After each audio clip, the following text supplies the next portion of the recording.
आथिखालाव बे बिसायख'थिनि सम खोन्दोआव आरो बे थासारियाव गोबां सुबुंफोरा ससियेल मिडियानि गेजेरजों बा पर्टेलनि गेजेरजों इउटिउबनि गेजेरजों दुलाराय बर' फरायसा आफादखौ बायदिसिना खोथा बाथ्राजों माने मुं सुनो नागिरनाय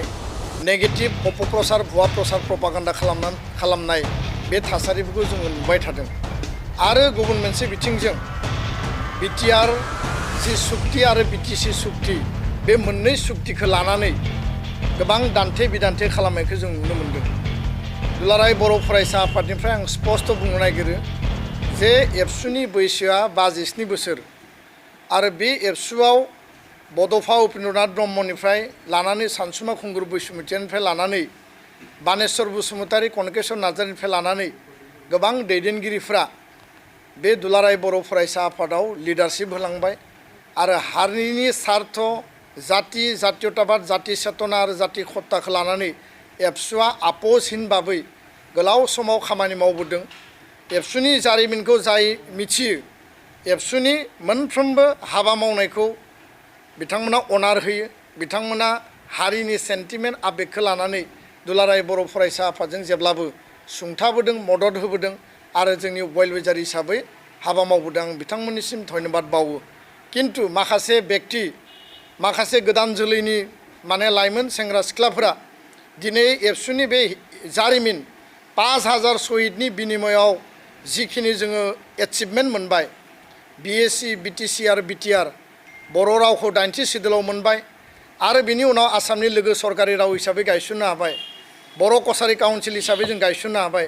बे जारिमिनफोरखौ मिथियाजासेनो दिनै मडार्निटी आल्ट्रा मडार्न आरो जिखिनि माने दिनै गावखौनो माने जि मोनसे आथिखालनि जि थासारियाव बे डिजिटाइजेसननि जुगाव ग्लबेलाइजेसननि जुगाव बयबो गावबा गावनि इमेज बिल्डिंनि थाखाय गावबा गावनि पपुलारिटिनि थाखाय एबसुखौ रायनाय एबसुनि मुं सुनाय एबसुखौ सोरबा सोंखारिनाय बे मानसि बे व्यक्तिफोरखौ दुलाराय बर' फरायसा आफादा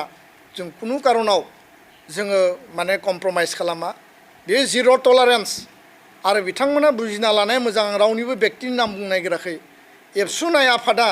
गोरलै आफाद नङा, सहज आफाद नङा। दुलाराय बर' फरायसा आफादा ओरैबायदि मोनसे थासारियाव जन्म जादों जाय थासारियाव हारिखौ सारभाइभ खालामनो थाखाय बिकल्प युथ फर्स बर' हारियाव गैयामोन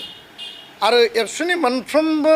डिसिसन आरो सिद्धान्तआनो टाइम टेस्टेड सम आरो थासारि हारिनि सार्थ आरो हारिनि क्राइसिसखौ नोजोर बोनानैसो एबसुआ डिसिसन लाबोदों। सोरबाया दिनै जोंखौ सोंखारिदों मुं सुदों रायदों, जोंहा बिनि सायाव दुखु मोननाय गैया। किन्तु बिथांमोनाबो बिबिसना खालामनाया मोजां जे बिथांमोना गावखौ जाहिर खालामनो थाखाय सोरबा गोदान गोदान माने मानसिफोरा माने गावनि पपुलारिटिखौ बांनो थाखाय एबसु बायदि संगठनखौ सोंखारिनानै मुं सुनानै रायनानै पपुलारिटि लानो नागिरदोंबा बिनि माने जि रिएक्सन बे रिएक्सनखौबो दुलाराय बर' फरायसा आफादा होनो थाखाय जेब्लायबो रेडि। किन्तु जोङो मालाबाबो हारियाव दाङाबाजि हारियाव जों बेबायदि आरो थासारिखौ जोङो मालाबाबो लुबैया। बे खोथाफोरखौ जोङो बयबो बुजिलायनांगौ आरो बेखायनो दुलाराय बर' फरायसा आफादा जेब्लाबो सान्थि डेम'क्रेसि आरो नन भायलेन्टखौ जों बिसास खालामो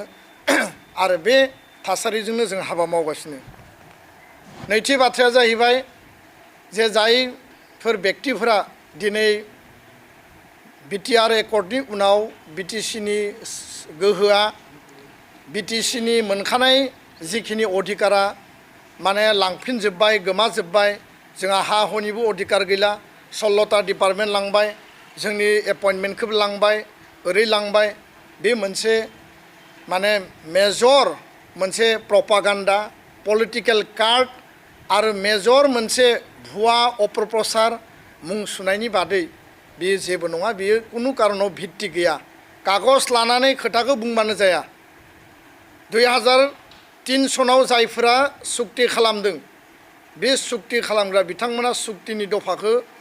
मोदोमै माने थै मोदोमै गासिबो हारिमुजों बिथांमोना मिथियो। 2020आव जाय सुक्ति खालामदों खालामग्राफ्रा मोजाङै मिथियो। 93आव जायफोरा सुक्ति खालामदों बे दैदेनगिरिफ्रा मोजाङै मिथियो। बेखायनो 2003नि एकर्डआ 20 एकड़जों कुनु माने बियो डाइल्यूट जायाखै कुनु बिनि भित्तिया कुनु गड़बड़ जायाखै खोथाया जाहैबाय 2003 आव फार्स्ट जोङो सिक्सिडल हाजोनि एरेन्जमेन्टखौ हायेनाव लाबोनानै एमेन्डेड बिटिसि माने सिक्सिडल हिसाबै एरियाखौ बिटिएडि नाम होनानै दानाय जादों आरो बेयाव सीमाया संकसनिफ्राय 5-2 2020 नि एकर्डआव सीमाया संकसनिफ्राय 5-2 निफ्राय बारायनानै गहपुरसिम 60 खान गामि सोनायनि गेजेरजों 41,000 भटारा दिनै धनस्री रौता आरो हरिसिंगा समस्तियाव भट होगोन आरो बेयाव गामि सोबावनांगौ आरोबाव दंबावो बे मात्र बिगिनिंल' जोंनि जिल्लाया 2003 आव मोनब्रैमोन उदालगुरि बाक्सा चिरां आरो क'क्राझार 2020 नि एकर्डनि उनाव जोंनि जिल्लाया मोनबा जाबाय दा तामुलपुर जिल्लाजों मोनदेरबाय सनितपुर आरो बिश्वनाथखौ गोदान जिल्ला 19 समाव बेखौ रिअर्गेनाइज खालामनाय जागोन दानाय जागोन 2003 आव 40टा समस्ति दंमोन 2020 नि एकर्डआव 60टासिम समस्ति दानायनि बेयाव खोथा लिरनाय दङ आरो जोंनि एसटि समस्तिया 30 निफ्राय 40-42 जागोन नन एसटिआबो बारायगोन अपेनाबो सिटआबो बारायगोन बेयाव एरिया बांबाय जोंनि क्षमता अट'नमिया बांबाय जोंनि समस्तिया बांबाय बारायनायनिसो खोथा दङ बेयाव खमायनायनि खोथा गैया 2003 आव 39टा साबजेक्ट 40टायाव 39 जोंनो होदों 2020 नि एकर्डआव 6-7टा डिपार्टमेन्ट बारायनानै बेयाव एडिशन खालामनायबो जागोन थाखानाय डिपार्टमेन्टखौ आरो गोदान डिपार्टमेन्ट क्रिएट 45टा डिपार्टमेन्ट जोंहा फुल फ्लेजेड मोनसे डिपार्टमेन्ट साबजेक्ट बा पावर एन्ड फांसन जों मोनगोन बेजों लोगोसे भारत सरकारनिफ्राय डाइरेक्ट फाइनेन्सआ 2003 आव लिरनाय गैयामोन 2020 नि एकर्डआव आर्टिकल 125 एमेन्डमेन्ट आरो माने आर्टिकल 280 माने एमेन्डमेन्ट आरो 125 एमेन्डमेन्ट बे मोननैनि गेजेरजों बेयाव भारत सरकारनिफ्राय बिटिआरआव डाइरेक्ट फैसा फैनाय भारत सरकारनिफ्राय भिसिडिसिआ इलेक्शन कन्डाक्ट जानानै जिहेतु दा एडहक कमिटि दङ इलेक्शन कन्डाक्ट जानानै बे भिसिडिसिखौ फुल स्ट्रेंथ खालामनानै बेयाव एसटि रिजार्भेशन बा एसटि जागोन नन एसटि बा नन एसटि एरिया जागोन बे भिसिडिसिखौ डिलिमिटेशन रिअर्गेनाइज खालामनानै भारत सरकारनिफ्राय डाइरेक्ट बेयाव पुजि फैनाय जागोन दा बेखायनो दिनै स्कुल प्रभिन्सियेलाइजेसना 10टा जाबाय बाकी प्रभिन्सियेलाइजेसननि खामानिया अक्ट'बर नभेम्बराव एमेन्डमेन्टनि गेजेरजों जानायनि लामायाव दिनै गोजोन गायसननाया माने 5 बोसोराव मोजाङैनो जालांबाय बिनि उनाव बारग' एनडिबि बिथांमोनखौ जेलनिफ्राय लाबोनांगौमोन दिल्लीनिफ्राय एनआइए केसजों 56 एनडिबि बिथांमोनखौ लाबोनाय जाबाय आरो बिथांमोना गावबा गाव न'आव दिनै दङ भुटाननिफ्राय 8 जन भुटाना आलादा राष्ट्र 8 जन बारग' एनडिबि बिथांमोनखौ लाबोनाय जाबाय आरो बेजों लोगोसेनो हा हु होनायनि खामानियाबो दिनै प्राय बिश्वनाथ जिल्लायाव जोब्बाय सनितपुराव आधा जाबाय आसामनि गलाघाट हजाय गुबुन गुबुन जिल्लायाव गवालपारा बिटिआरआव फरेस्ट राइट एक्ट होनायनि खामानिया जादों दा बेखायनो दिनै जाय बिथांमोना मुं सुदों सान्ति सुक्तिबा मानो जेलाव दङ दिनै रावबो जेलाव गैलिया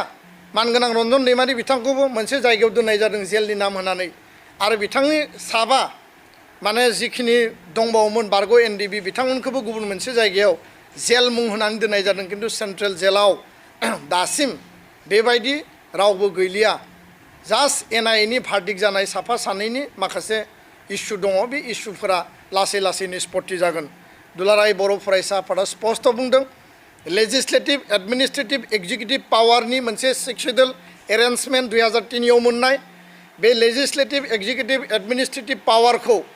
2020 नि एकर्डनि गेजेरजों एनहेन्स मर अट'नमि खालामनाय जादों बे सिक्सिडलनि एरिया आरो जोंनि हा हुनि अधिकारा जाबाय ट्राइबेल बेलेन्स ब्लक लेन्ड राइटखौ बेलेन्स ब्लकआ होदों लेन्ड राइटखौ फरेस्ट राइट एक्टआ होदों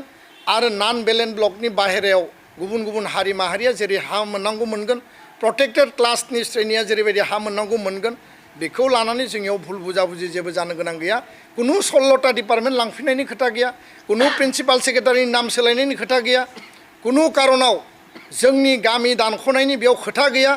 गामि दानख'नाया एबसुनि एजेन्डा नङा एबसुआ दाबिबो होआखै आरो एबसुनि बे खामानिबो नङा बरन्स गामि दाजानायनि थाखाय सान हर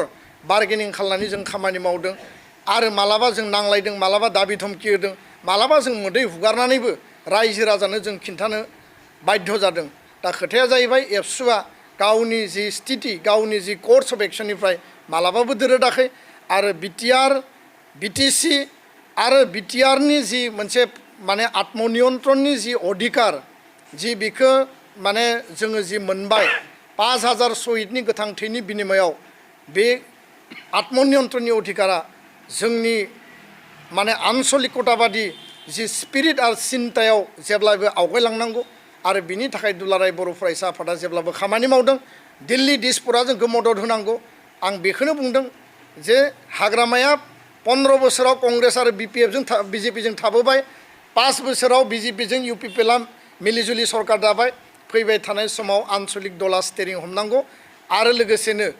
फैबाय थानाय समाव बिटिआरनि जि मोर अट'नमी जि कनसेप्ट एरिया एक्सटेनसन समष्टि बारायनाय डाइरेक्ट फाइनेन्स भिसिडिसि इलेक्शन आरो बे गासै स्कुल प्रभिन्सियेलाइजेसननि जि मोनसे जोंनि एकर्ड इमप्लिमेन्टेशननि खामानि दङ आरो मानगोनां रन्जन दैमारि आरो जायफोरा दंबावो सिबिआइ जि माने केसाव सुप्रिम कर्टआव जायखौ जों नांबाय थादों भारत सरकारजों जों जेखौ रायलायबाय थादों एमनेस्टिनि थाखाय बा रेहायनि थाखाय बे गासै खामानिखौ मावफुंनांगौनि थाखाय दुलाराय बर' फरायसा आफादा दिनैनि स्थितिखौ स्पष्ट खालामबाय आरो बिटिसि आरो बिटिआरखौ लानानै जायफोरा दिनै जोंखौ सोंखारियो बिथांमोनखौ आङो सिदा बाथ्राजों आं फोरमायनो नागिरबाय आरो जाय रायजो राजाफ्रा बेखौ लानानै भुल बुजाबुजि जायो दिनैनि बे मेडियानि गेजेरजों नोंथांमोना मिनिमाम लेभेलावब्लाबो बे कनसेप्टखौ क्लियार जागोन तिनियाव क्लियार दङ लिरनाय 20आव क्लियार लिरनाय दङ गेजेराव सिन बोनानै 3 आरो 20नि मा मोनदों मा बारायदों मा जौगादों आरो मोर अट'नमिया माबायदि जादों बे कनसेप्टखौ क्लियार खालामबानो जाबाय 6 शेड्युलनि आधारावनो माने बिटिआर सुक्ति माने जोङो थुरि आरो नारानि न' लुदोंमोन 93आव बे न'खौ 2003आव आइवाइ न' जोंनो होबाय 2020नि एकर्डआव बे आइवाइ न'खौ जोङो मोजाङै आरो साबसिनै माने मोर अधिकार लानानै आसाम टाइपनि जों न' लुनानै लाबाय बे कनसेप्टखौ क्लियार बुजिबानो जायो कुनु अधिकार कुनु 1% 1 बिन्दो बेयाव कुनु लरसर जायाखै जेरै दङ ओरैनो दङ आरो बेखौनो लानानै दुलाराय बर' फरायसा आफादा आनकमप्रमाइजिं भाबै उपेन ब्रह्मनि बड'फानि आदर्शखौ लानानै गेरेमसा माहारि दानाय आरो आल्टिमेट थांखिसिम जों आवगायलांगोन गोजोन्थों।